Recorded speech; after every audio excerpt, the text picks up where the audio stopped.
So welcome to Silver Docs. Thanks. Was that it? Cool, thanks. Cool.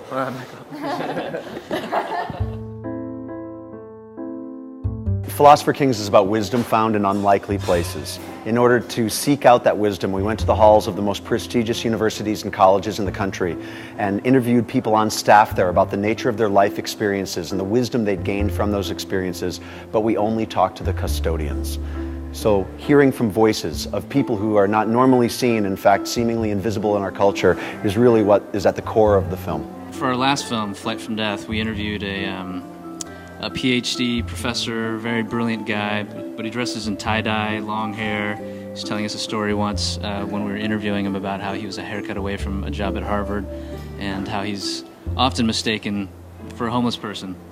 And so that kind of inspired this idea of who do we go to for wisdom and who possesses wisdom and what sort of misconceptions do we have about wisdom in our culture. At the core of the Philosopher Kings are 8 custodians, each with unique life stories and life experiences and ways of dealing with their sufferings and their pain and their triumph and their exaltation as well. Je suis la jeunesse, who's a custodian at Princeton, starts work at 6 a.m. as a custodian, works until 3 in the afternoon as a custodian, and then from 4 in the afternoon until 1 or 2 in the morning each night as a taxi driver in order to earn enough money so that he can send money home to his native Haiti, to his village where he grew up, so that they can build a water system to bring clean water to La Source, Haiti for the first time in hundreds of years.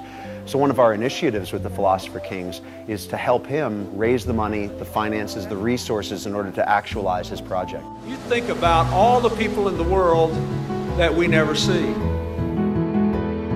When we live here today, do you have any idea what a job we're leaving for the people who are going to come in here and have to clean these chairs up and pick up after us? Do you have any idea what they make or how they support themselves or their children, or whether they believe anyone ever sees them? I think one of the things I really appreciate about the janitors is that they're not trying to be anybody. I remember being a janitor at the school I went to high school at. It was my first job.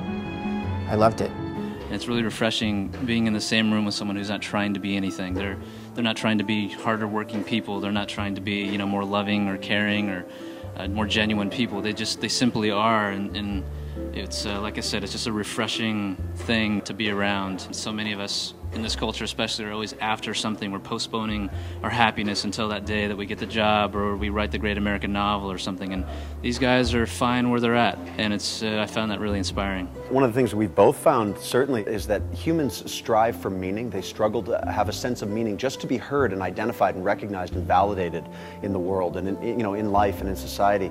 And we found that as we have worked on the film and now showing the film, that we look at the world differently and the people around us differently, and hopefully people who watch the film will do the same thing and acknowledge and recognize people who before were seemingly invisible to them. Hi, my name's Patrick Shen. And I'm Greg Bennick, and you're watching Reelblack. Reelblack. Yeah. Good stuff. Yeah. All right, let's do that again.